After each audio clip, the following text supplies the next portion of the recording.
আমি এক গরিবের ছেলে, যেরকম পারি সেরকম ভিডিও বানাই আমার এই ছোট্ট এক মোবাইল থেকে। তোমাদের কাছে অনুরোধ বন্ধুরা, একটা সাবস্ক্রাইব করে দেবেন বন্ধুরা। ভিডিওটা শুরু করলাম। গাঁয়ের মানুষ হারুন মিয়া ছিল ছোট একটি গ্রামের একজন সাধারণ কৃষক। তার জীবন ছিল খুবই সরল, সকালে উঠে গরু ছাগলকে খাওয়ানো, খেতে কাজ করা, আর সন্ধ্যাবেলা চায়ের দোকানে 2 চুমুক দিয়ে গ্রামের খোঁজখবর নেওয়া। তার একটি মাত্র ছেলেও ছিল, নাসিম। পড়াশোনায় ভালো, শহরে কলেজে পড়ে। হারুন মিয়া সব সময় বলতো, আমি পাট চাষ করি, আর নাসিম পড়াশোনা করে, একদিন আমাদের ভাগ্য ফিরাবে।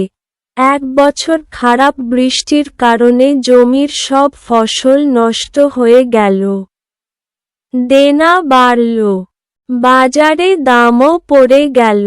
হারুন মিয়া চুপচাপ চোখে জল নিয়ে ভাবতে লাগল, নাসিমকে এবার টাকা পাঠাতে পারবে তো?